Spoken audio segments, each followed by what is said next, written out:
ओम शांति चेतन भाई। शांति ईश्वर भाई। चेतन भाई, आज संडे की आज की अव्यक्त मुरली का रिवीजन हम कर रहे हैं और आज बाबा ने खास बोला है कि कर्मातीत अवस्था तक पहुंचने के लिए कंट्रोलिंग पावर को बढ़ाओ और स्वराज्य अधिकारी बनो, बाबा ने खास बोला। तो आज बाप दादा जो है अपने राज दुलारे परमात्मा प्यारे बच्चों को देख रहे थे, तो बाबा बहुत प्यार भी कर रहा था बच्चों को और बाबा अपने राज्य अधिकारी बच्चों को देख रहा था। तो बाबा बोलता है कि सदा हर्षित रहना है। राज दुलारे बच्चों को देख रहे थे, हर्षित बच्चों, खुश मिजाज बच्चों को देख रहे थे। तो रूलिंग पावर और कंट्रोलिंग पावर, इसके ऊपर बाबा ने खास बोला है कि चेक करो बोले स्वराज्य अधिकारी प्राप्त करने के लिए। तो इस तरह पूरी मुरली जो है आज स्वराज्य अधिकारी ऊपर मुरली आज खास बाबा ने चलाई। थोड़ा आप क्लियर कीजिए किस तरह बाबा की लहर है स्वराज्य अधिकारी की। ओम शांति। ओम शांति। आज की मुरली बहुत ही विशेष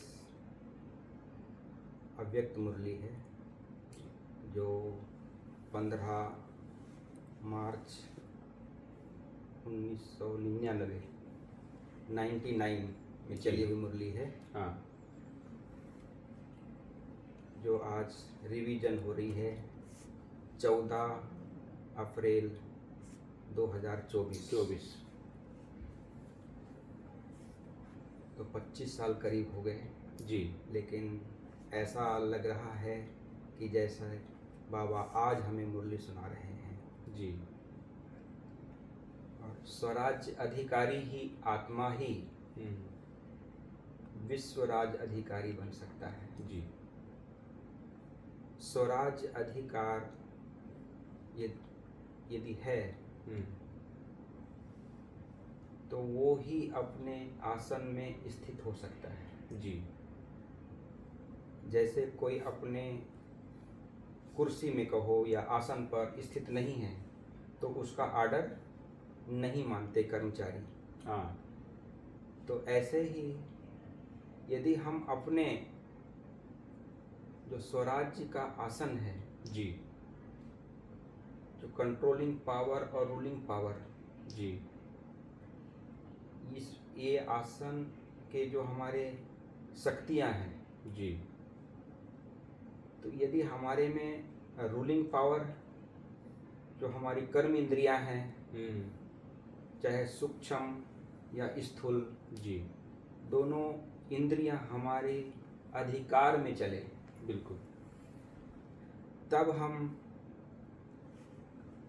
अपने स्वराज्य को ठीक से चला सकते हैं। जैसे आज बाबा ने कहा राजा मतलब कर्म इंद्रिया जीत। जी। यदि हमारे कर्म इंद्रियां हमारे कंट्रोल में नहीं तो हम विश्व पर कैसे राज्य कर सकते हैं। या फिर अपने जब स्वयं के राज्य को, स्वयं के कर्म इंद्रियों को हम वश नहीं कर सकते हैं तो दूसरों को भी हम बात नहीं बता सकते हैं अपनी, या हम जो चाहते हैं वो नहीं करा सकते हैं। जी। तो स्वराज्य अधिकारी के लिए एक तो कंट्रोलिंग पावर और रूलिंग पावर। जी। कंट्रोलिंग पावर अर्थात मतलब जो हमारी कर्म इंद्रियां हैं, जी, कई प्रकार के व्यसनों में, कई प्रकार के व्यर्थ संकल्पों में, व्यर्थ संग में, जी, ये माना चले जाती हैं हमारी कर्म इंद्रियां। जी। हम सोचते हैं कि भाई हमें इस विषय में सोचना है, बाबा को याद करना है, देवी गुणों के बारे में सोचना है, जी, और व्यर्थ सोच लेते हैं। क्यों? क्योंकि हम पर अधीन हो जाते हैं, माया के अधीन हो जाते हैं। जी। हमारा अपनी कर्म इंद्रियों पर कंट्रोल नहीं होता है। जी। इसलिए हम अपने कंट्रोल नहीं होता है तो वो जो हमारी जो कर्म इंद्रियां हैं, हम जिसके मालिक हैं, जी, प्रजा है, वो जो हमारे कंट्रोल में नहीं है, तो हम जब अपने आसन में नहीं रहते हैं तब कंट्रोल में नहीं रहती है। जी, क्योंकि हम स्वयं विचलित हैं। जी। हमारी स्थिति चाहे हमारा भ्रकुटी आसन है वहाँ पर स्थित नहीं है, बाबा का दिल तख्त है उसमें स्थित नहीं है या अपने स्वमान में स्थित नहीं है। जी। बाबा ने इतने स्वमान दिए हैं, हम्म। कितने ऊंचे ऊंचे स्वमान दिए हैं, बिल्कुल। उसमें नहीं है।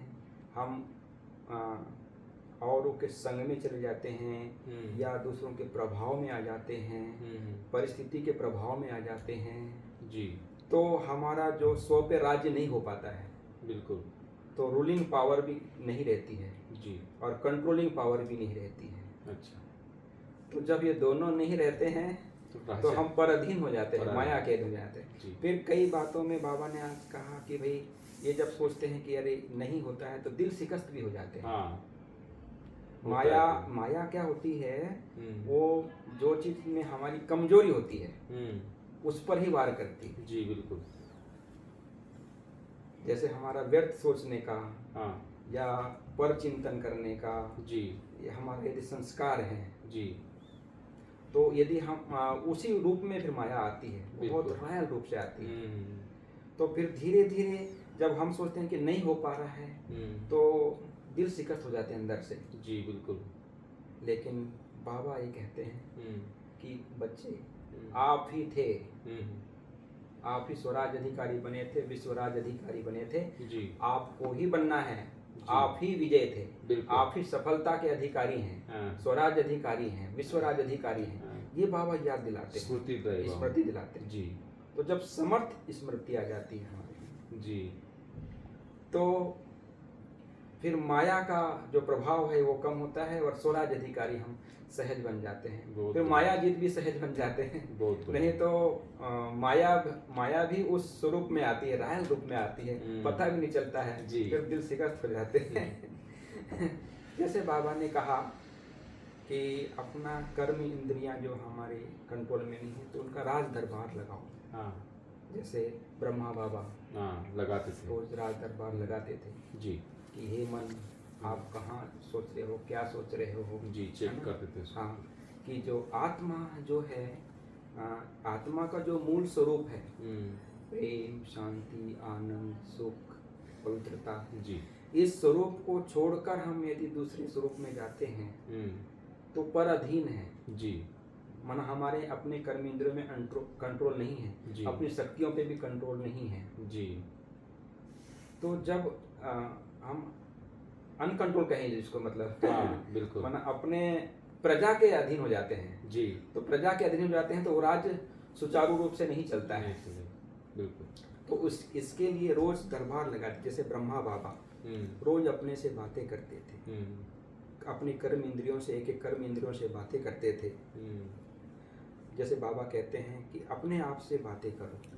बिल्कुल, अपने कर्म इंद्रियों से बातें करो। जी, तो फॉलो ब्रह्मा बाबा।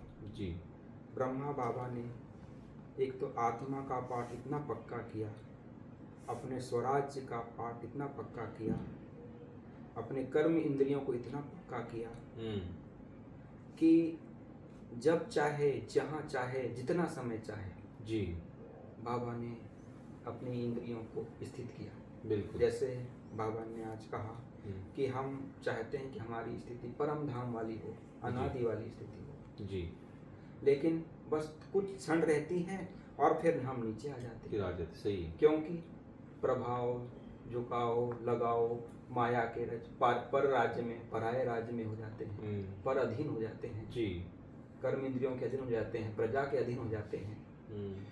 बार-बार अटेंशन की बहुत जरूरत है, अटेंशन की बहुत आवश्यकता है। जी, इसका ये है कि भाई हर बात में हमारे, चाहे सोचना या हमारा बोलना या कोई भी कर्म करना, जैसे बाबा ने आज कहा कि बहुत शक्तिशाली होना चाहिए।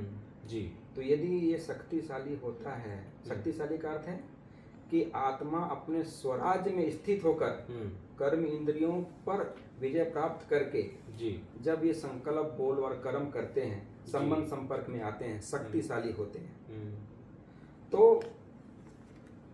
वो जो कर्म है वो शक्तिशाली, हम दूसरों को भी शक्तिशाली बनाते हैं। वायुमंडल भी शक्तिशाली बनता है। बिल्कुल, नहीं तो वायुमंडल भी हल्का हो जाता है और हमारी बात का असर दूसरों पर नहीं होता है। जी, इसलिए ब्रह्मा बाबा ने जो अपनी कर्म इंद्रियों को कंट्रोल किया। इसलिए बाबा कहते हैं फॉलो फादर। फॉलो फादर जी।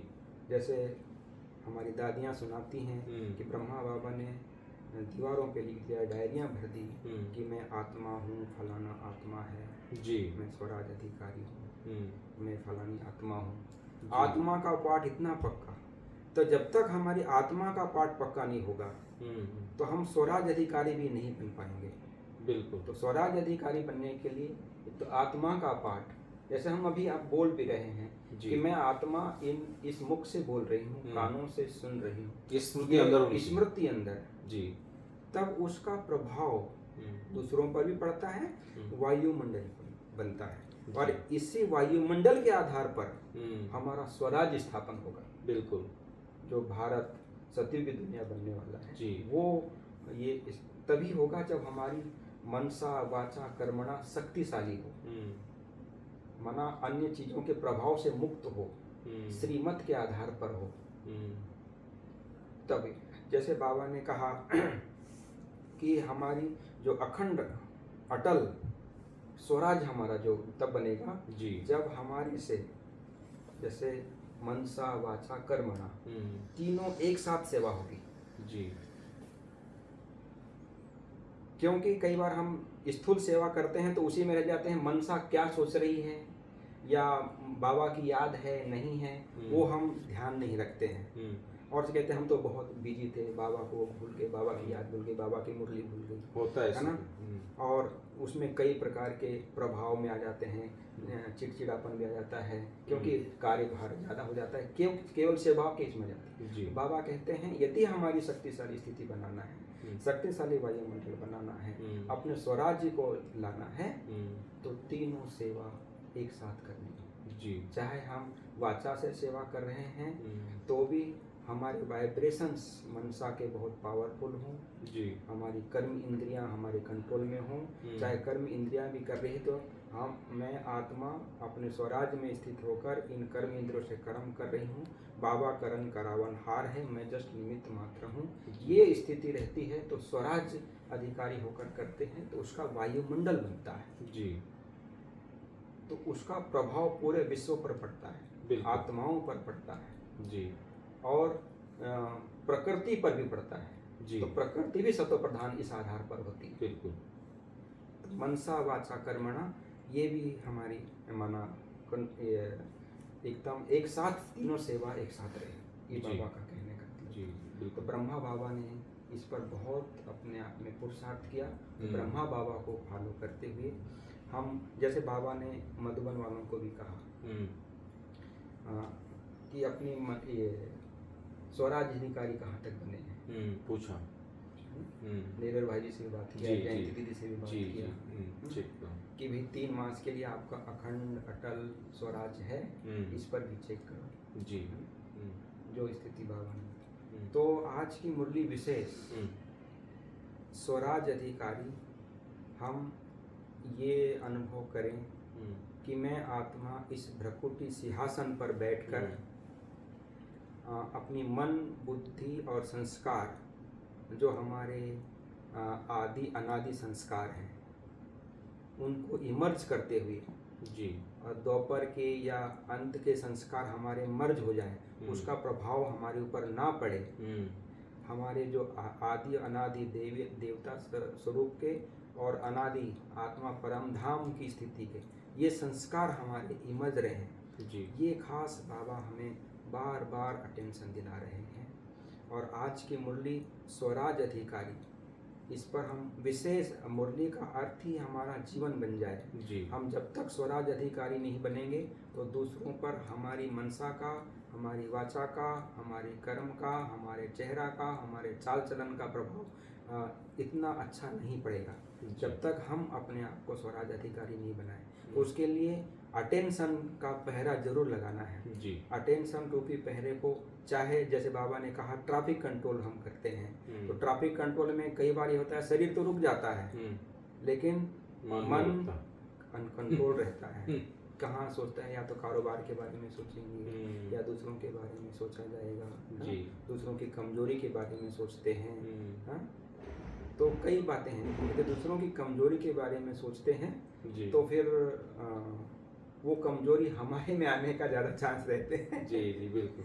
तो जैसे बाबा ने आज वरदान में भी कहा कि भाई जो विघ्नकारी आत्मा है उसको भी अपना शिक्षक बना लो। जी यदि शिक्षक बना लेते हैं हम्म, तो वो हमारी जो स्थिति है उसकी जो कमजोरी देखने के बजाय जी हम उसके वो समझें कि भाई हमारे लिए ये टीचर है, बिल्कुल हमको आगे बढ़ाने का निमित्त बन रहा जी। है। ये बाबा का अर्थ है कि भाई बिल्कुल। उसको जैसे बाबा कहते हैं ना, परीक्षा आती है जी तो परीक्षा आती है आगे बढ़ाने के लिए। जी तो उसको हम ये नहीं समझे कि ये क्यों आ गया, ये परीक्षा मेरे लिए ही क्यों आई, दूसरे तो देखो कितना अच्छा है, मेरे ऊपर ही। परीक्षा जब जितनी बड़ी आएगी उतना हम माना बड़ी क्लास में जाएंगे। तो ये एक बाबा ने कहा कि पॉजिटिव हमारा जो व्यर्थ सोचना, व्यर्थ माना बोलना, अलबेलापन और जी। नेगेटिवपन, ये हमारी माना इसमें ना आए किसी भी स्वरूप में। तो ये मतलब हमारा जो ये है सरल चित्त, हमारा जो स्वरूप है जी। हमारा बहुत सरल चित्त हो। सरल चित्त का अर्थ कमजोर नहीं, माना दूसरे की बात को हम सरलता से ले लें, उसकी कमी कमजोरी को ना देखें जी उसके अनादि स्वरूप को देखें। जी वो हमारे लिए आगे बढ़ने का साधन है या व्यक्ति है जी या आत्मा है, इस स्वरूप में अनुभव करें। तो ये प्यारे बाबा की आज की मुरली जी बिल्कुल। और इसमें विशेष सभी को बाबा ने याद किया, विदेश को भी बाबा ने खास याद दिया, है ना। विदेश वालों को भी कहा कि जैसे साथीपन हो ना, जैसे बाबा ने ये कहा कि जैसे साथी का अनुभव करना है। तो जो साथी का अनुभव है जस्ट कहने के लिए कह देते हैं, लेकिन बाबा ने कहा साथी कौन है, ऑल माइटी अथॉरिटी जी, उस स्मृति को इमर्ज करना है जी। वो हमारे में स्मृति आए कि कौन हमारा साथी है, जिसका साथी हो भगवान, है ना। वो क्या करेगा आंधी और तूफान, है ऐसा ही गीत है ना। बिल्कुल। तो ये हमारी केवल बोलने के लिए नहीं, वो एकदम पावरफुल स्मृति हो जी। तो वो स्मृति को अनुभव में लाना है। बिल्कुल। जब तक हम अनुभवी नहीं बनेंगे परमात्मा साथ का अनुभव करने के, उनके गुणों के, उनकी शक्तियों के, उनके कर्मों के, उनके कर्तव्य के, उसको अनुभव नहीं करेंगे तो वो साथ का अनुभव नहीं होगा। बिल्कुल। तो ये थी प्यारे बाबा की अव्यक्त मुरली, जी। जिसमें बाबा ने हम सभी ब्राह्मण कुलभूषण को आज स्वराज अधिकारी की सीट पर स्थित होकर उसी स्वरूप में बाबा हमको देख रहे हैं। हम भी उसी स्वरूप में अपने आप को देखें और अनुभव करें। स्वराज अधिकारी ही विश्वराज अधिकारी बनते हैं। ओम शांति। ओम शांति। धन्यवाद।